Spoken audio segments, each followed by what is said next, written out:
자, 우리 위원님이 월요일에 오셔서 당분간 시장이 조금 더 흔들릴 것이다라고 말씀해 주셨는데 정말 정확히 오늘 또 힘든 흐름이 나와줬습니다. 사실 많은 요인들이 있었죠. 시장을 힘들게 하는 요인들이. 네, 지금 이제 코스피 지수 이제 2150선을 넘어가지 못하고 오늘은 이제 마이너스 1.23%좀 조정을 받고 말았는데요. 자, 제가 지난주 그 오픈 채팅방 이런 부분에서도 좀 짚어드렸던 내용인데 이번 주 월요일에도 그랬고요. 달러 강세가 좀 부담스럽다라는 부분, 그리고 미국에서의 금리 인하 기대감, 이런 부분들이 결코 시장에서 기대하는 만큼 쉽게 금리 인하를 할 수 있는 상황은 아닙니다라고 말씀 좀 드린 것도 있어요. 근데 이제 오늘 코스피 시장이 좀 굉장히 좀 좋지 못하게 마감을 했는데 니케이 지수도 빠지고 중국 지수도 좀 빠졌습니다. 중국에서 리커창 총리가 또 경기 부양책으로 해석될 수 있는 언급을 했음에도 불구하고 좀 좋지 못하게 마감을 했는데요. 이제 방송 시작하기 전에 제가 늘 미국 지수 선물을 좀 확인을 하거든요. 근데 한국 증시 개장 마감하기 전까지만 해도 그렇게 큰 움직임 없고 좀 지지부진한 지수 선물 움직임을 보였었는데, 한국 증시 마감하고 나서 이제 오후 시간 들어서 S&P 500 지수 선물, 나스닥 지수 선물은 또 상승하는 모습을 보이고 있습니다. 지금 미국 증시와는 한국 증시가 디커플링 현상을 보이고 있는데요. 제가 늘 미국 외국인 선물 수급을 좀 주목하시면 좋겠습니다라고 말씀을 드렸는데, 자, 월요일에는 대량 매도를 말씀드렸고요. 그리고 어제는 매수가 좀 유입이 되었었죠. 하지만 장 마감하면서 매수가 좀 축소되면서 마감을 한 상태였었고요.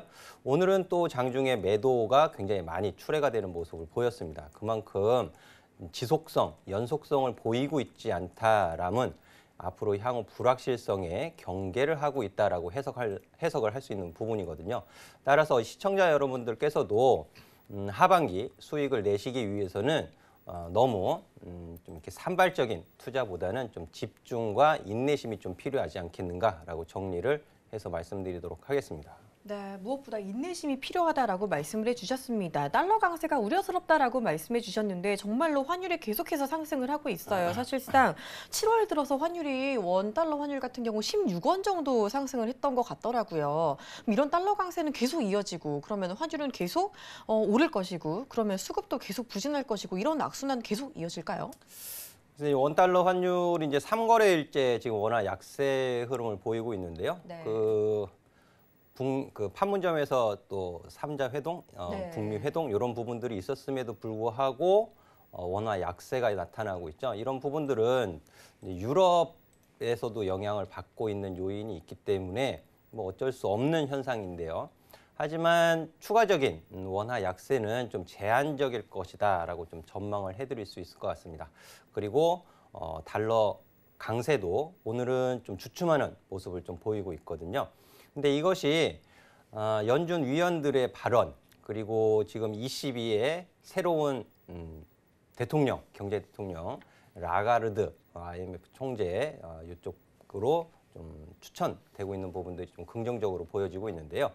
자, 원 달러 강세가 이제 제가 보는 기준으로는 95불 수준 이하로 내려오기를 참 학소고대를 하고 있는데 생각처럼 내려오지를 않습니다. 원 달러 약세가.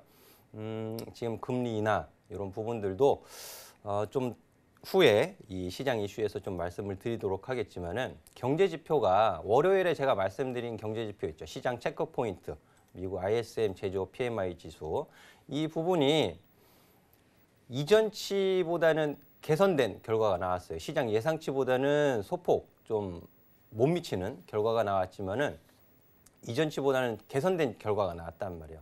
그러니까 연준에서 바라보고 있는 지표, 경제 지표들이 그렇게 썩 망가지는 모습이 나오고 있지 않기 때문에 이 지금 외국인 수급들이 좀 경계를 하고 있다. 어떻게 방향을 잡을지 좀 가늠하고 있는 것이 아닌가, 이렇게 해서 말씀을 드리도록 하겠고요.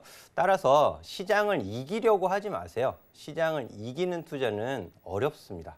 차라리 시장을 좀 관망하시면서 시장 수익률에 조금 소폭 웃도는 좀 아웃퍼폼하는 수익률을 노리신다면은 보다 좀 안정적인 수익을 가져가실 수 있지 않을까 하는 말씀 드리도록 하겠고요. 잠시 시장 이슈에서 좀 더 자세히 말씀을 드리도록 하겠습니다. 네, 좋습니다. 시장을 이기려고 하기보다는 흐름을 타고 가자라는 정말 중요한 이야기를 해주셨고요. 자, 그리고 또 코스닥에서도 사실 굵직한 이슈가 하나 있었죠. 바이오 관련된 이슈가 있었는데 이 부분도 한번 짚어주시죠.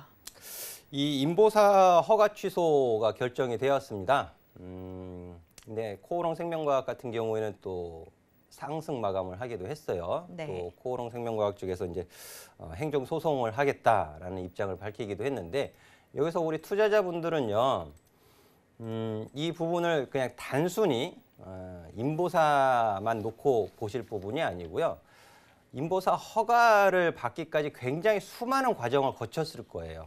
거쳤는데 지금 결과가 허가 취소로 뒤집어진 거잖아요. 이렇게 되면 한국의 보건복지부, 식약처 등에서 주관하고 있는 임상시험에 대한 신뢰도에 문제가 생겨버린 거죠. 그래서 글로벌 제약사들의 또는 기술 수출에 있어서 조금 부정적인 시각을 받을 수밖에 없다. 이렇게 좀 정리해서 말씀을 드릴 수 있을 것 같은데요. 하지만 제가 6월 달에 강연회에서 짚어드린 부분이 있습니다. 제약회사들이 지금까지는 통합형이죠. 연구개발서부터 해서 마케팅까지 제약회사에서 다 했었단 말이에요. 하지만 앞으로는 어떻게 바뀌느냐?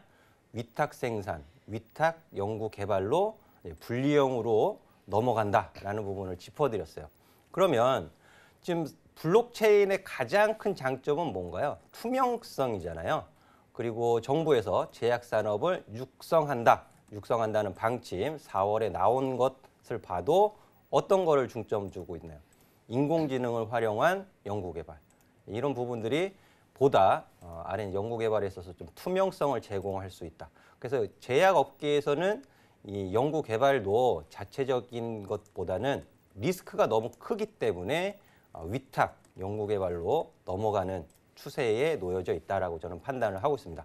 따라서 신약 개발하는 회사, 예전에는 후보 물질 발굴만 해도 막 급등을 하고 그랬어요. 하지만 지금은 그렇지 않습니다.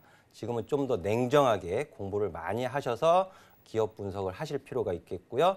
그리고 조금 더 투자의 마인드로 보신다면 위탁 연구개발, 위탁 생산 쪽으로 조금 더 포커스를 맞춰서 보신다면은 또 좋은 성과가 있지 않을까 하겠고요.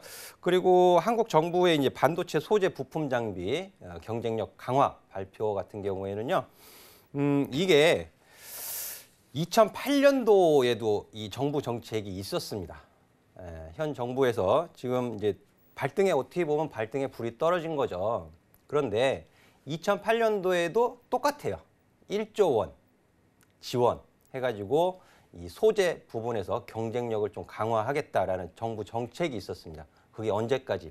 2020년도까지. 근데 지금 현 정부에서 뭐라고 하고 있죠? 몇 달 전서부터 대비를 하고 있었다라고 말을 하고 있잖아요. 그렇지 않죠. 훨씬 그 이전서부터 해오던 일들이에요. 해오던 일들이고 2008년도에 주된 타깃은 뭐였냐면 LCD 액정, PDP, 유리 소재 이런 부분이었어요. 지금은 LCD 가지고 연구 개발하나요? 아니죠. 지금은 OLED 쪽으로 넘어가는 거잖아요. 그죠?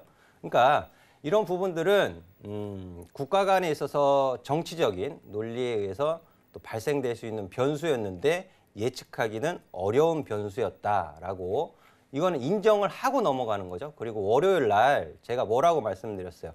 정부 대응이 어떻게 나오는지를 좀 파악하시면서 신중하게 대응을 하시면 좋겠습니다라고 말씀을 드렸습니다.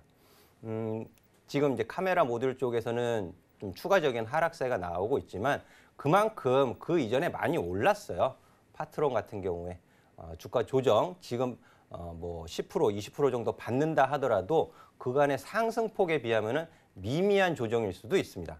하지만 윗부분 유리하지 않은 가격에서 매수 진입하신 분들은 지금 불안하지죠. 그렇기 때문에 분할 매수라는 것이 필요하다는 뜻이 되겠고요. 정부 정책 지금 월요일 날에도 제가 전기차, 배터리, 응급제를 예로 말씀을 드렸잖아요. 그럼 지금 정부 정책 나오는 것도 비슷하죠. 첨단 소재, 반도체 디스플레이 쪽의 경쟁력 강화. 이게 다 진행되는 과정이에요. 진행되는 과정이고 다만 우리 투자자분들이 투자 전략에 있어서 이 종목을 급등하는 시점에서 트레이딩 관점으로 하실 것이냐, 아니면 이 기업이 정말 연구 개발에 대한 능력이 있고 업황에 대해서 경쟁력을 가지고 있는 사업을 가지고 있고 중기적으로 반도체 또는 디스플레이 업황이 개선될 것이다 라는 신뢰, 믿음을 가지고 투자의 목적으로 접근을 하실 것이냐, 이 부분만 명확하게 선택을 하시면 돼요. 처음에 기술적으로 들어가셨다가 물려가지고 업황을 또 고민하시고 기업의 실적을 고민하시고 그러면 안 된다는 뜻입니다. 기술적으로 트레이딩 하시는 것은 손절가를 확실하게 정해놓고 하시는 것이 되겠고요. 그것이 아니고 좀 중장기적으로 내가 투자의 목적으로 들어가겠다 하시는 분들은 처음부터 30%, 40% 비중 들어가실 이유 없죠. 5%가 됐건 10%가 됐건 2번이 됐건 4번이 됐건 나눠서 내 유리한 매수 가격을 만들어 나가시는 것이 훨씬 더 바람직한 투자가 되겠습니다. 이번엔 내일장 체크 포인트 만나보도록 하겠습니다. 어떤 부분을 체크해야 되는지 화면으로 먼저 또 만나보도록 할게요. 화면 보시죠. 네, 미국의 ADP 비농업 부분 고용지표가 발표됩니다. 네, 나노코리아 2019가 오늘 개막합니다. 5일까지 킨텍스에서 진행되고요. 시틀뱅크가 4일에서 5일까지 이틀간 공모청약이 진행된다고 하네요. 네, 7월에 첫 주인 만큼 중요한 고용지표가 발표가 됩니다. 이 부분이 금리 인하와 또 밀접한 관련이 있을 것 같거든요. 네, 맞습니다. 미국 앞서 말씀드렸던 것처럼 미 연준에서 경제지표를 좀 중요하게 본다라고 말씀을 드렸기 때문에, 근데 이 ADP 비농업 부분 고용지표는요, 미 정부에서 발표하는 고용지표보다 이틀 먼저 나오는 거예요. 이틀 먼저 나오는 지표이기 때문에 금요일에 나오는 그 지표를 예상을 해볼 수 있는 부분이죠. 근데 지금 문제가 되는 것은 이전치보다 굉장히 좀 개선된 결과가 나올 것이다라고 예상을 하고 있기 때문이죠. 이전치가 27,000건인데 지금 예상은 14만 건이에요. 그러니까 이게 참 웃지 못할 상황이에요. 경제 지표가 안 좋게, 시장 예상치보다 안 좋게 나와야만 이 또 금리 이런 부분들이 수급에 영향을 좀 줄 수 있는 부분이기 때문에 자, 이 부분 꼭 좀 참고하셔서 결과를 좀 확인하실 필요가 있겠고요.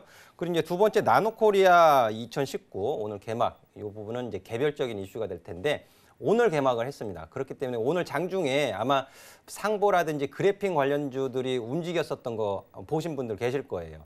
이게 나노 소재 관련된 부분이거든요. 이 부분에 의해서 또 일본의 첨단 소재 수출 규제, 그리고 정부의 반도체 디스플레이 소재 경쟁력 강화, 이런 부분들이 계속 진행이 되고 있다는 부분을 한 번 더 확인시켜 드리고 싶고, 관심 있으신 분들은 킨텍스에 한번 찾아가 보셔도 좋을 것 같아요. 이 기술들이, 소재들이 어떻게 개발이 되고 있고 어떤 제품에 적용이 되고 있는지 이런 부분들을 눈으로 직접 보신다면 훨씬 더 좋을 것 같고요. 그리고 셔틀뱅크 4일, 5일 이틀간 공모 청약이다. 근데 이 공모에 청약을 하시라고 말씀드리기 위해서 제가 개별 이슈를 올려드린 건 아니에요. 이 셔틀뱅크가 하고 있는 사업이 전자 결제 그리고 핀테크 이런 쪽의 사업을 하고 있기 때문에 이 공모 청약에 대한 흥행 여부, 이런 결과에 따라서 관련 종목들이 움직일 수 있거든요. 특히 요즘 NHN 한국사이버결제라든지 앞전에 코나이라든지 굉장히 좋은 주가 흐름 보였어요. 따라서 이 부분에 있어서 또 관련주들 움직일 수 있기 때문에 관심 갖고 보시면 좋을 것 같습니다.